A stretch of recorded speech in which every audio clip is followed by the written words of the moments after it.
This is not just a planet. This is a patient lying silent under scientific examination.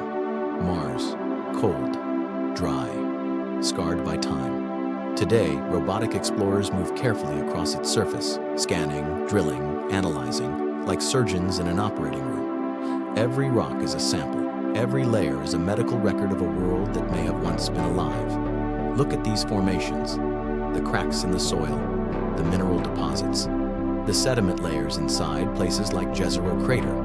On Earth, these signs often form in the presence of water, and where water exists, life can begin.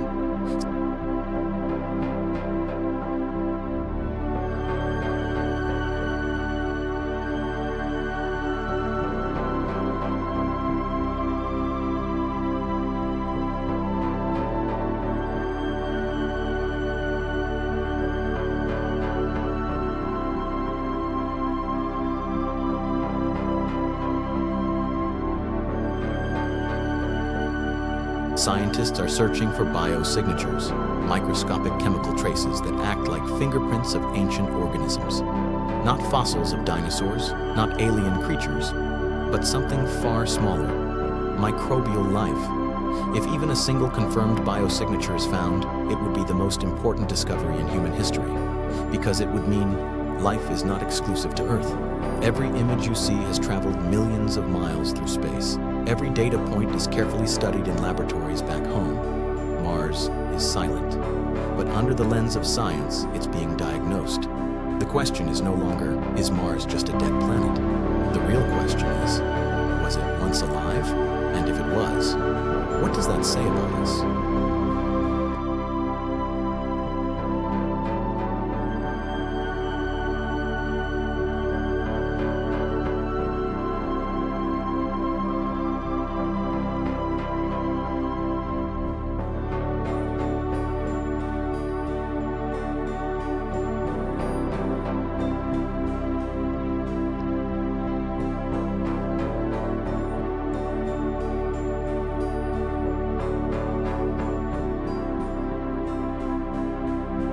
Mars mysteries, moon secrets, Artemis moon mission updates, only on Planet Alive. Subscribe, like, and share to stay connected to space.